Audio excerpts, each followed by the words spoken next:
सो 12th science physics chapter है oscillations.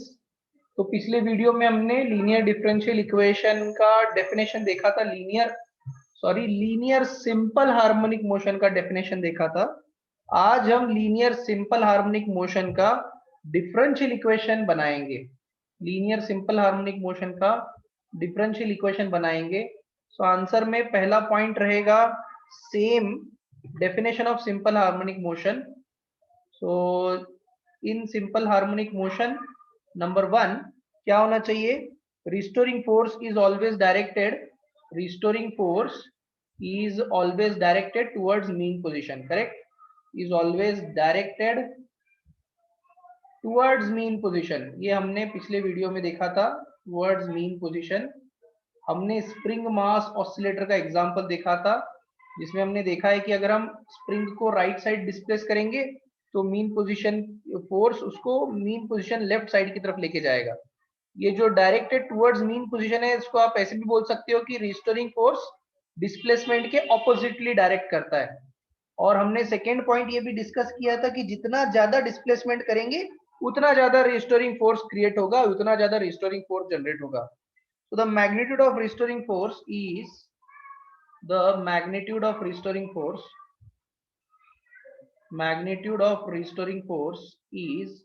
always directly proportional to the displacement.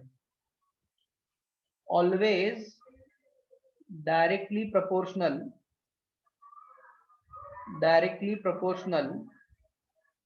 to the displacement from mean position. Displacement from mean position. So mean position से जितना ज्यादा displacement आप करोगे उतना ज्यादा restoring force develop होगा, उतना ज्यादा रिस्टोरिंग फोर्स का मैग्नीट्यूड जनरेट होगा। स्प्रिंग ऑसिलेटर का जो पूरा पिछले वीडियो में मैंने एग्जांपल बताया था, वो इसको समझने के लिए बहुत बहुत बढ़िया है, बेस्ट एग्जांपल है। पिछला वीडियो आप अच्छे से देख सकते हो। मैथमेटिकली हम ये कहेंगे कि रिस्टोरिंग फोर्स जो है वो डायरेक्टली प्रोपोर्शनल टू डिस्प्लेसमेंट है, और निगेटिव साइन ये इंडिकेट करता है कि रिस्टोरिंग फोर्स और डिस्प्लेसमेंट दोनों ऑपोजिटली डायरेक्टेड हैं। और अगर हम यहाँ पे प्रोपोर्शनैलिटी साइन को हटा दें तो प्रोपोर्शनैलिटी साइन को हट जाने के बाद एक कांस्टेंट आएगा minus into a constant into x, और इस कांस्टेंट को हम कहेंगे फोर्स कांस्टेंट। इस कांस्टेंट को हम यहाँ पे कहेंगे फोर्स कांस्टेंट, और ये फोर्स कांस्टेंट जो है इसको आप प्रोपोर्शनैलिटी कांस्टेंट भी कह सकते हो, और या तो आप इसको फोर्स पर यूनिट डिस्प्लेसमेंट ऐसे नाम दे सकते हो। फोर्स पर यूनिट डिस्प्लेसमेंट, एक यूनिट डिस्प्लेसमेंट के लिए कितना रिस्टोरिंग फोर्स डेवलप होता है, तो ये फोर्स कांस्टेंट होता है। अब देखो, रिस्टोरिंग फोर्स को बार बार एफ आर लिखने की बजाय मैं सिंपली कैपिटल एफ लिखूंगा, और ये हमारा इक्वेशन नंबर 1 बनेगा, जिसका यूज करके ही, जिस इक्वेशन का यूज करके ही हम डिफरेंशियल इक्वेशन बनाने वाले हैं। डिफरेंशियल इक्वेशन वो होती है जिसमें डेरिवेटिव्स आते हैं, जिसमें डेरिवेटिव्स का सिंबल आता है, और जिसमें एक क्वांटिटी को दूसरे क्वांटिटी के विथ रिस्पेक्ट टू डिफरेंशिएट किया जाता है। तो डिफरेंशियल इक्वेशन को भी मैं एक्सप्लेन करूंगा, लेकिन ये जो इक्वेशन है ये बड़ी इंपॉर्टेंट है, इसी इक्वेशन का यूज करके हम डिफरेंशियल इक्वेशन बनाने वाले हैं। So mathematically F is equal to minus के एक्स आता है। के को आप फोर्स कांस्टेंट या फोर्स पर यूनिट डिस्प्लेसमेंट भी कह सकते हो। ठीक है, देखो कल की जो डेफिनेशन थी उसी के 2 पॉइंट्स हमने लिखे, उसी का मैथमेटिक्स हमने यहाँ पे बनाया और यहाँ तक ही आ गया। अब नेक्स्ट पेज पे हम इसका डेरिवेशन देखेंगे। ये देखो, बड़ा सिंपल डेरिवेशन है इसका। f is equal to minus के एक्स, ये हमारा पहला इक्वेशन है, इक्वेशन नंबर 1। अब आपको पता है न्यूटन सेकेंड लॉ के हिसाब से f का फॉर्मूला क्या आता है? Mass into acceleration. तो हमने फोर्स की जगह क्या लिखा? Mass into acceleration is equal to minus के एक्स आएगा। ओके, तो यहाँ पे आपको मैं रीजन बताता हूँ हमने क्या क्या रीजन यहाँ पे यूज किया है। पहला रीजन, फोर्स का फॉर्मूला आता है मास इंटू एक्सेलरेशन। ये रीजंस आपने लिखने जरूरी नहीं है, फिर भी मैं आपको यहाँ पे एक्सप्लेन कर रहा हूँ।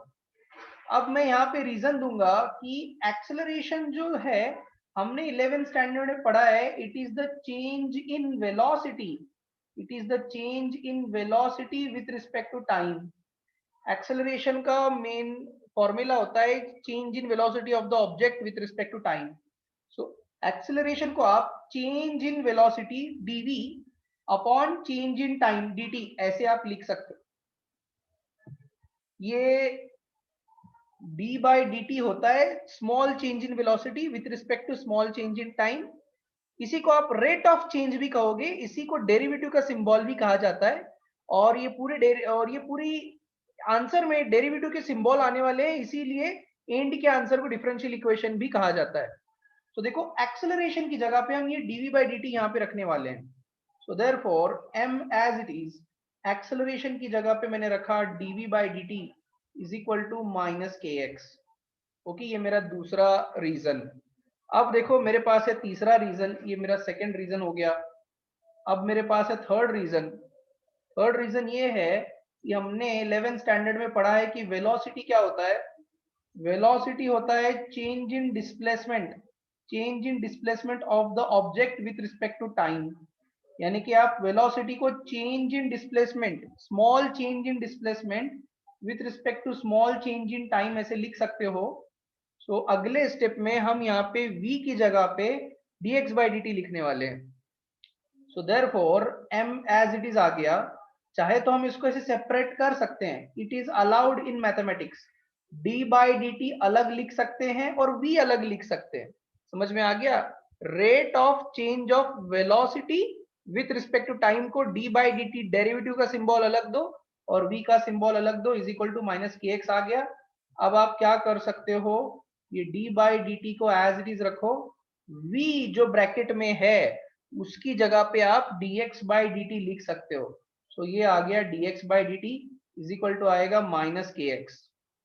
Okay, so therefore m as it is d into d होगा d स्क्वायर x और dt को dt से मल्टीप्लाई करने पर dt स्क्वायर होगा।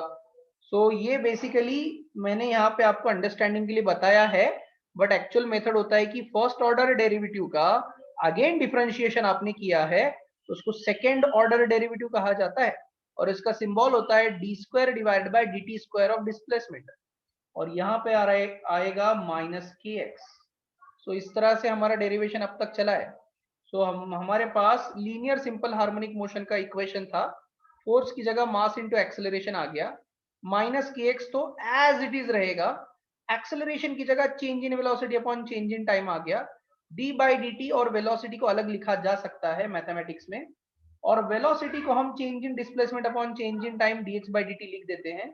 तो यहाँ पे फर्स्ट ऑर्डर डेरिवेटिव के बाद और एक सेकेंड ऑर्डर डेरिवेटिव आता है जिसको हम d square x by d t square ऐसे मिला के लिख देंगे। So therefore d square x upon d t square is equal to minus के एक्स अपॉन एम आएगा, जो मल्टीप्लाई में m है वो राइट साइड जाके प्लस सॉरी राइट साइड जाके डिवाइड में आ गया। तो अब हम क्या करेंगे, ये d square x upon d t square as it is, इस पूरी क्वांटिटी को लेफ्ट साइड शिफ्ट करेंगे।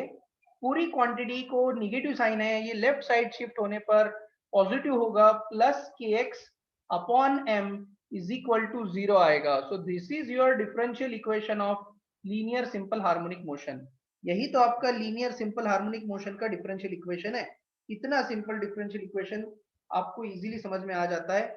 अब देखो यहाँ पे for convenient force constant per unit mass को हम ओमेगा स्क्वायर कांस्टेंट से डिनोट करेंगे।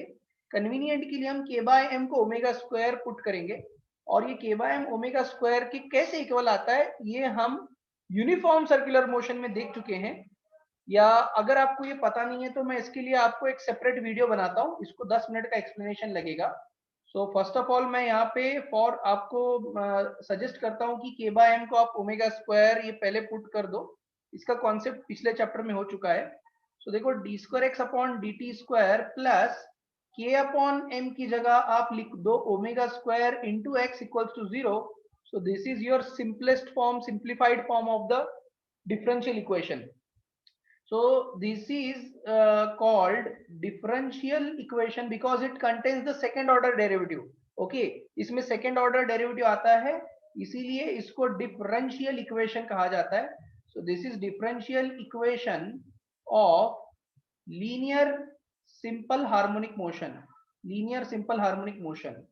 So it is the differential equation of second order. और देखो इंजीनियरिंग मैथमेटिक्स में अगर आप सेकेंड ईयर में जाओगे, सेकेंड ईयर इंजीनियरिंग मैथमेटिक्स में ऐसे टाइप की डिफरेंशियल इक्वेशन को सॉल्व करने का मेथड होता है. बेसिकली डिफरेंशियल इक्वेशन क्यों फॉर्म करते हैं? क्योंकि डिफरेंशियल इक्वेशन फॉर्म करने से और बाद में उसका बाउंड्री कंडीशन अप्लाई करने के बाद, बाउंड्री कंडीशंस अप्लाई करने के बाद उसका सॉल्यूशन हमको जब मिलता है तो उसके सॉल्यूशन से हमको अलग अलग वैल्यूज मिल जाते हैं. जैसा कि ये डिफरेंशियल इक्वेशन x का है, d square x by d t square and omega square x. So हम यहाँ पे कहेंगे कि ये डिफरेंशियल इक्वेशन डिस्प्लेसमेंट, इस डिफरेंशियल इक्वेशन को सॉल्व करके हमको डिस्प्लेसमेंट का वैल्यू मिल जाएगा. After solving these kind of differential equation we get the value of displacement at any time. किसी भी टाइम पर पार्टिकल कहां पर डिस्प्लेस हुआ है वो हमको यहाँ पे मिलने वाला है, बिकॉज हमने differential equation with respect to time बनाई है. ठीक है, तो इसको सॉल्व करने पर हमको डिस्प्लेसमेंट मिलेगा. बट ये क्वेश्चन तो था कि डिफरेंशियल इक्वेशन को बनाना, तो हमने डिफरेंशियल इक्वेशन को फॉर्म किया है, यही हमारा फाइनल आंसर है. इंजीनियरिंग सेकेंड ईयर का कॉन्सेप्ट और इससे रिलेटेड जो भी इंपॉर्टेंट प्रॉब्लम्स है वो जेडब्ल्यू में आएंगे, वो हम नेक्स्ट लेक्चर में डिस्कस करेंगे. फर्स्ट ऑफ ऑल हमने सिंपल हार्मोनिक मोशन का जो कॉन्सेप्ट था F is equal to minus के एक्स, उस कॉन्सेप्ट को लेकर हमने डिफरेंशियल इक्वेशन फॉर्म करी है. तो आज आपने डिफरेंशियल इक्वेशन फॉर्म कैसे करी उसको अच्छे से ध्यान देना है. तो F is equal to minus के एक्स हुआ, F का वैल्यू आ गया ma is equal to minus के x, m as it is acceleration आया, change in velocity upon change in time dv by dt. dv by dt को separate लिखा जा सकता है और v का वैल्यू आता है dx बाई dt. रीजंस यहाँ पर है, ये दोनों को एक साथ लिखने पर D square x by d t square लिखा जाएगा. मल्टीप्लाई में मास को डिवाइड किया गया और ये पूरी क्वांटिटी निगेटिव में तो लेफ्ट साइड लाके पॉजिटिव की गई. कन्वीनियंट के लिए k बाय m को ओमेगा स्क्वायर पुट किया गया और finally d square x by d t square plus omega square equal to 0. ये आ गया differential equation.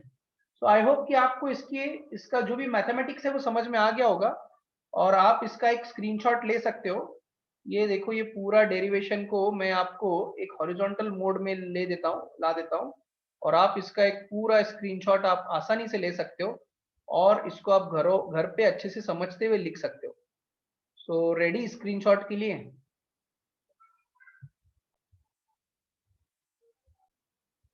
Okay, I think आपने स्क्रीनशॉट ले लिया होगा. सो ये रीजंस मैंने यहाँ पे दिए हैं, आपको लिखने का, एग्जाम में कोई लिखने का उतना जरूरी नहीं है. सो नेक्स्ट लेक्चर में, नेक्स्ट वीडियो में हम डिफरेंशियल इक्वेशन से रिलेटेड प्रॉब्लम्स करेंगे और सिंपल हार्मोनिक मोशन का सॉल्यूशन भी निकाल और इस डिफरेंशियल इक्वेशन को सॉल्व भी करेंगे. इस डिफरेंशियल इक्वेशन को हमने पहले तो फॉर्म किया है, we formed the differential equation. Now in the next lecture we will solve this differential equation and how displacement can be obtained using the differential equation. We will study in the next video. अगले video में हम displacement कैसे find करा जाता है वो सब discuss करने वाले हैं.